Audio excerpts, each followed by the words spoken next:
ጤና ይስጥልን ውድ የኢትዮ ከረንት የዩቲዩብ ገጽ ተከታዮችና አድማጮች እንደምን አላችሁ?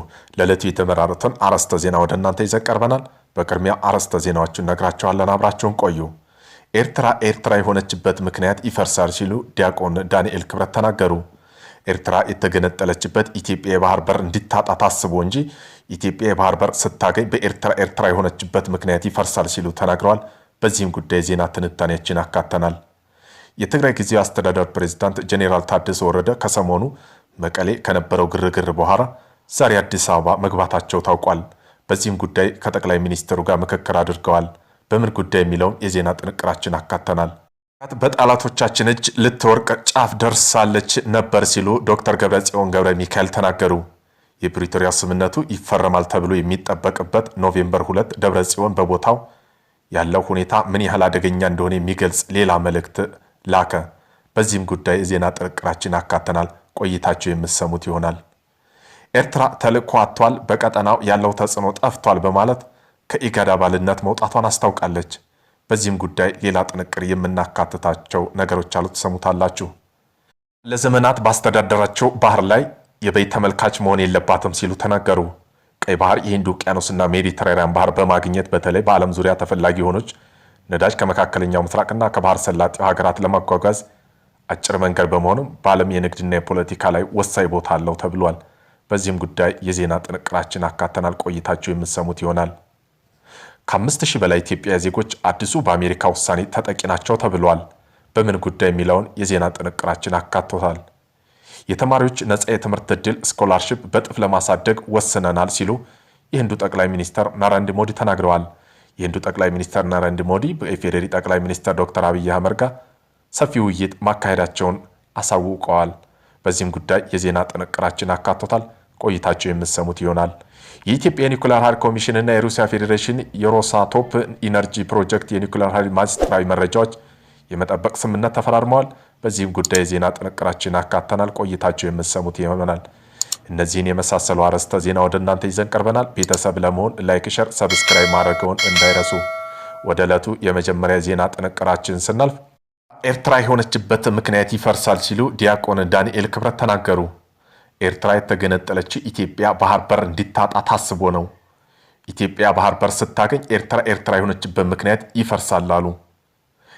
ኤርትራ እንድትሆን ያደረጋት መነሻውና ሌሎች ሀገራትም የተቀበሉት ኢትዮጵያ ባህር በር እንዳታገኝ ነው። ልክ ኢትዮጵያ የባህር በር ካገኘች ኤርትራ ምን ታደርግላቸዋለች? የጠቅላይ ሚኒስትሩ የማህበራዊ ሚዲያ አማካሪ የሆኑት ዲያቆን ዳንኤል ክብረት ከሰሞኑ ከኪነ ጥበብ ባለሙያዎች ጋር በመከሩበት መድረክ የተናገሩት የተወሰደ ነው። የትግራይ ጊዜያዊ አስተዳደር ፕሬዝዳንት ሌተናል ጄኔራል ታደሰ ወረደ ሰሞኑን ከመቀሌ ከነበረው ግርግር በኋላ ዛሬ አዲስ አበባ መግባታቸው ታውቋል።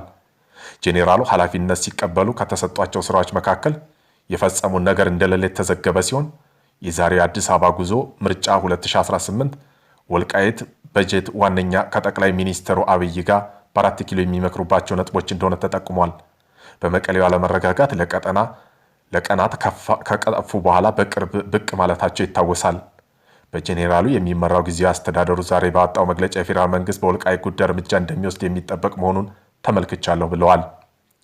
አድግራት በጠላቶቻችን እጅ ልትወርቅ ጫፍ ደርሳ ነበረች ሲሉ ዶክተር ደብረጽዮን ገብረ ሚካኤል ተናገሩ።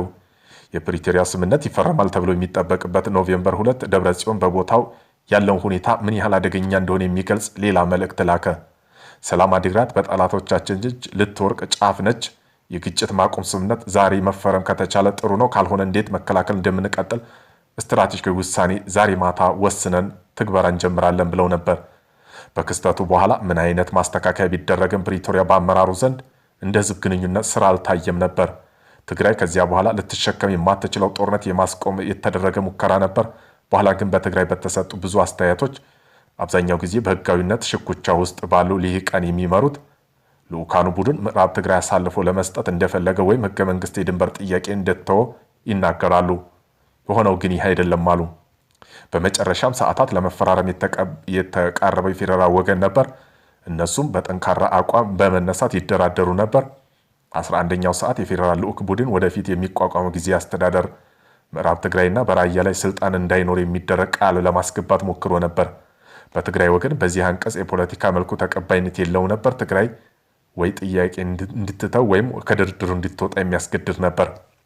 ያ ቃል በስምምነቱ ውስጥ ቢቀጥል ኖሮ ንግግሩ የመክሸፍ እድሉ ሰፊ ነበር። ስምምነቱን የካደው በአመቻች ቃል ገብነት በቀድሞው ኬንያ ፕሬዝዳንት ኡሁሩ ኬንያታና በወሳኝና በጠቅላይ ሚኒስትር አብይ አህመድ ነበር። አብይ ስምምነቱን ለማዳን ማገዛቸው አንዳንድ ትርክቶች የማይመች ሊሆን ይችላል፣ ነገር ግን እውነታ ይሄ ነው።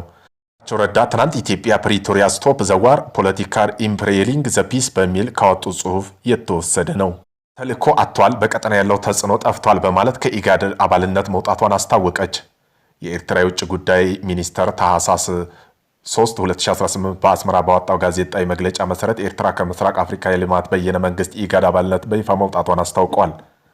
የኤርትራ መንግስት እንዳለው ከሆነ ኢጋድ ህጋዊ ስልጣንና ተልእኮ አጥቷል በሚል እምነት ውሳኔ ተወስዷል። ኤርትራ ድርጅቷ ለአባል ሀገር ስትራቴጂያዊ ጥቅሞች አይሰጥም፣ እንዲሁም በክልሉ መረጋጋት ለማምጣት ትርጉም ያለው ሚና መጫወት አልቻለም ብለዋል። ኢትዮጵያ ለዘመናት ባስተዳደረችው ባህር ላይ የበይ ተመልካች መሆን የለባትም ሲሉ ተናገሩ። ቀይ ባህር የህንድ ውቅያኖስና ሜዲትራንያን ባህር ለማገናኘት በተለይ በዓለም ዙሪያ ተፈላጊ የሆነ ነዳጅ ከመካከለኛው ምስራቅና ባህር ሰላጤው ሀገራት ማጓጓዝ አጭር መንገድ በመሆኑ በዓለም ንግድና ፖለቲካ ወሳኝ ቦታ አለው ተብሏል። በዚህም ቆይታ ያደረጉት የዓለም አቀፍ የውሃ ህግ ባለሙያ ዶክተር ከበደ ገርባ ከቀይ ባህር በጥቂት ርቀት የተቀመጠችው ምድረ ቀደምት ኢትዮጵያ ለዘመናት ባስተዳደረችው ባህር የበይ ተመልካች ሆና ተቀምጣለች ብለዋል። በራስ ደጃፍ የበይ ተመልካች በዚህ ተለዋጭ የዓለም ሁኔታ ብዙ የሚያራምድ አይደለም ሲሉ ተናግረዋል። የመደመር መንግስት ባህር በር ጥያቄ ብሔራዊ ጥቅም ጉዳይና የረጅም ጊዜ ስትራቴጂክ አካል አድርጎ እንደሚመለከተው ገልጸው ከ120 ሚሊዮን በላይ ህዝብ ያላትና በቀጠናው ፈጣን ኢኮኖሚ እድገት እያስመዘገበች ያለ ኢትዮጵያ የቀይ ባህር መስመር የራሷ የሆነ ተመጣጣኝ መድረክ ያስፈልጋታል ሲሉ ጠቁመዋል። ይህ ሀሳብ ለብዙ ዓመታት የነበረው ኢትዮጵያ ጥያቄ ነው የሚሉት ባለሙያ ይህ ጉዳይ የአንድ ፓርቲ አጀንዳ አድርጎ መመልከት አይገባም ብለዋል። የሀገራችን ብሔራዊ ደህንነት በመሆኑ ለሁሉም አካል መጠየቅ ይገባል ሲሉም አክለው ኢትዮጵያ የባህር በር ባልተቤት የነበረ በመሆኗ ቀይ ባህር ላይ ታሪካዊ መብት እንዳላት በዓለም አቀፍ ህግም ጉዳይን በፍትሐዊ እንደሚታይ አንስተው ባህር በር ለኢትዮጵያ ወደ ቀደመ ገናንነት መመለስ የብሩህ ተስፋ ምልክት ነው ሲሉም ገልጸውታል። ከ5000 በላይ ኢትዮጵያን ዜጎች በአዲሱ የአሜሪካ ውሳኔ ተጠቂ ናቸው ይሆናሉ ተብሎ ተገምቷል። አሜሪካ ከሰሞኑ ለኢትዮጵያ ዜጎች ትሰጥ የነበረው ጊዜያዊ የህግ ከለላ ማቋረጧ ይታወሳል። ከዚህ ከለላም ስርም 5001 ኢትዮጵያውያን የህግ ከለላ ተሰጥቷቸው እንደነበር 263 የሚሆኑ ተጨማሪ ዜጎች አመላክተው በመጠባበቅ ላይ እንደነበሩ ተገልጿል። ጊዜያዊ የህግ ከለላ መቼ ተሰጠ? በአሜሪካ በፈረንጆቹ ታህሳስ 12 2022 በኢትዮጵያ የነበረውን ግጭት ተከትሎ የኢትዮጵያ ዜጎች ጊዜያዊ የህግ ከለላ መስጠት የጀመረች ሲሆን ሚያዝያ 2024 ዳግም ተራዝሞ ነበር። የጊዜ ህግ ከለላው ለምን ተነሳ? የአሜሪካ ውሳኔ ከመተላለፉ በፊት የሚመለከታቸው የራሷ የመንግስት ተቋም ንግግር ማድረጋቸው የኢትዮጵያ አሁናዊ ሁኔታ መገምገም አንስታለች። በግምገማ የተዳሰሱ ነገሮች በኢትዮጵያ ውስጥ እየተካሄደ ያለው ግጭት ስለመኖሩ፣ ይህ ግጭት በመኖሩ ግለሰቦች ቢመለሱ የሚያጋጥማቸው የደህንነት ስጋት ስለመኖሩ፣ ኢትዮጵያ ዜጎች ወደ ሀገራቸው እንዳይመለሱ የሚያደርገው ከአቅም በላይ የሆነ ጊዜያዊ ችግር ስለመኖሩና ኢትዮጵያ ዜጎች በጊዜያዊ አሜሪካ ቢቆዩ የአሜሪካ ብሔራዊ ጥቅም ስለመጻረሩ ከግምገማ በኋላ ኢትዮጵያ ያለው ሁኔታ እየተካሄደ ያለው ግጭት ተመላሽ የኢትዮጵያን ደህንነት ስጋት ውስጥ ይከታል የሚል መመዘኛ እንደማያሟላ ተቀምጧል። በአሜሪካ በ2022 በትግራይ ኦሮሚያ ክልሎች የነበሩ ግጭትና ጊዜያዊ ከለላ እንዲሰጥ ምክንያት ነበር ስትል የትግራይ ጦርነት በሰላሙ ስምምነት መቋጫና በኦሮሚያ ከኦሮሞ ነጻነት ሰራዊት አካል ጋር የክልሉ የሰላም ስምምነት መፈረሙ ታጣቂ መግባታቸው ከስምምነት በኋላ ግጭት መቀነሱን አንስታለች። አሜሪካ የትግራይ ክልል ጦርነት ሲገባደር በአማራ ክልል ግጭት መቀስቀሱን ጠቅሶ በመንግስትና በፋኖ መካከል ያለው ግጭት መቀነሱን፣ ንጹሐን ግን ጥቃት እንደደረሰባቸው እንደሆነ ሪፖርት የሚያሳይ መሆኑን አንስታ አሜሪካ ከኢትዮጵያ ትኩረት መሰረተ ልማትና የሰብአዊ ልማት ግንባታ ላይ የ33 ቢሊዮን ዶላር ታሪካዊ በጀት ማጽደቋን አንስታ በዚህም ማሻሻያ የተመላሽ ኢትዮጵያን ደህንነት ስጋት ውስጥ የሚከት ነገር እንደሌለ ያሳያል ብላለች። የውስጥ መፈናቀሉ ቀንሰዋል ያሉት የአሜሪካ ምግብ ማህበራዊ አገልግሎት መሻሻላቸው ለዚህ ማሳያ አሜሪካ በራሷ በሰሜን ኢትዮጵያ ተሰጥ የነበረ የምግብ ድጋፍ ፕሮግራም ለጣምራ ኮሚቴ ማስተላለፏን አንስታለች። በ2022 እስከ 2025 ድረስ 2147 ኢትዮጵያ ዜጎች ወደ ኢትዮጵያ ለመመለስ የጉዞ ሰነድ መጠየቃቸውን በጥሩ ጎን ተመልክቼዋለሁ ብላለች። ቪዛ ጋር በላይ መቆየት በተመለከተ አሜሪካ ምን አለች? አሜሪካ በ2004 ኢትዮጵያ ዜጎች ከፍተኛ የሆነ በቪዛ ጊዜ በላይ መቆየት ምጣኔ ነበራቸው ብላ ነበር። በዚህም ቢ1 እና ቢ2 የቪዛ 8.2 በመቶ ከቪዛ ጊዜ በላይ መቆየት ይህን በአማካይ 250% እንደሚበልጥ ኤፍኤምጄ ቪዛ የ13.95 በመቆየት ምጣኔ ይህም በአሜሪካ 330 እንደሚበልጥ የብሔራዊ ደህንነት ጉዳይ እንደሆነባት ጭምር ገልጻለች። ምን ያህል ሰዎች ከለላ ነበራቸው? በአሜሪካ የሀገር ውስጥ ደህንነት ቢሮ 5001 ኢትዮጵያውያን ዜጎች ይህንን ከለላ ጸድቆላቸው ተጠቃሚ እንደነበሩ ሲገልጹ እንደ ባለፈው ህዳር መረጃ ደግሞ 263 ሰዎች ይህን ከለላ ለማግኘት ጥያቄ አቅርበው ነበር። የተማሪዎቹ ነጻ ትምህርት ዕድል ስኮላርሺፕ በጥፍ እንደሚያሳድጉ የህንዱ ጠቅላይ ሚኒስትር ናራንድራ ሞዲ ገልጸዋል። የህንዱ ጠቅላይ ሚኒስትር ናራንድራ ሞዲ ከኢፌዴሪ ጠቅላይ ሚኒስትር አብይ አህመድ ጋር ሰፊ ውይይት ማካሄዳቸውን አሳውቀዋል። ከ105 ሚሊዮን በላይ ተከታይ ባለው ኤክስ ገጻቸው ላይ አማርኛ ቋንቋ ባሰራጨው መልእክት የህንድና የኢትዮጵያ ትስስር ወደ ስትራቴጂክ አጋርነት ከፍ ለማድረግ ወስነናል ብለዋል። የሁለትዮሽ ግንኙነት ለማጠናከር 3 ቁልፍ ሀሳብ ተነስተዋል ያሉ ሲሆን እነኚህም በምግብ ዋስትናና ጤንነት ደህንነት መካከል ያለው ግንኙነት ማጠናከር፣ ይህም በዘላቂ ግብርና፣ ተፈጥሮ እርሻና ግብርና ቴክኖሎጂ ላይ ያለመ ትብብር ያካትታል ተብሏል። በሁለተኛም በአቅም ግንባታ ማሳደግ፣ አርቲፊሻል ኢንተለጀንስ አዳዲስ ፕሮግራሞች ለማስተዋወቅ፣ የተማሪዎች ነጻ ትምህርት ዕድል ስኮላርሺፕ በጥፍ ማሳደግ ተወስኗል። በዚህም ብዙ ተማሪ ኢትዮጵያ ተጨማሪ በህንድ ውስጥ ከፍተኛ ትምህርት ዕድሎች እንዲያገኙና ወጣቶች ከወጣትነት ያላቸውን ተሳትፎ እንዲያጠናክሩ ያስችላቸዋል ተብሏል። በሶስተኛ በዲጂታል የህዝብ መሰረተ ልማት ዲፒአይ በስፋት ስለመስራት ናቸው ተብሏል። በሌላ በኩል ትናንት ጠቅላይ ሚኒስትር አብይ ናራንድራ ሞዲ የታላቅ ክብር ኒሻንን ተበርክቶላቸዋል። ኒሻኑን ላበረከተላቸው የኢትዮጵያ ህዝብና መንግስት ምስጋናን ያቀርባለሁ ብለው በዓለም ላይ ካሉ ጥንታዊና ሀብታም ስልጣኔ አንዱ በሆነው ሀገር መከበር እጅግ በጣም ኩራት የሚንጸባረቅበት ጉዳይ ነው። ይህ ክብር ባለፉት ዓመታት አጋርነቶችን ለቀረጹን ላጠናከሩት ስፍር ቁጥር የሌላቸው ህንዳዊ ነው ሲሉ በአማርኛ ቋንቋ ባሰራጩ መልእክት ገልጸዋል። ህንድ ተቀያሪ የሆነ የዓለም አቀፍ ተግዳሮቶችን ለመፍታት አዳዲስ እድሎችን ለመፍጠር ኢትዮጵያ ጋር ያለው ትብብር የበለጠ ለማጠናከር ቁርጠኛ መሆኗን ትቀጥላለች ብለዋል። ናራንድራ ሞዲ ዛሬ ጠዋት ከህዝብ ተወካይ ፌዴሬሽን ምክር ቤት ጋር ስብሰባ ላይ ንግግር አድርገዋል። በዚህም ጠቅላይ ሚኒስትር የኢትዮጵያ ጉብኝትን አጠናቀዋል ሲሉም ገልጸውታል። የኢትዮጵያ የኒኩሌር ኃይል ኮሚሽንና የሩሲያ ፌዴሬሽን የሮስታብ ኢነርጂ ፕሮጀክት የኒኩሌር ኃይል ሚስጥራዊ መረጃዎች የመጠበቅ ስምምነት ተፈራርመዋል። ስምምነቱን የፈረሙት የኢትዮጵያ ኒኩሌር ኃይል ኮሚሽን ኮሚሽነር የሆኑት ሳንዶካን ደበበና የሩሲያ ፌዴሬሽን የሮስታን ኢነርጂ ፕሮጀክት ዋና ዳይሬክተር አንድሬይ ሮዲትስቪዝ ናቸው።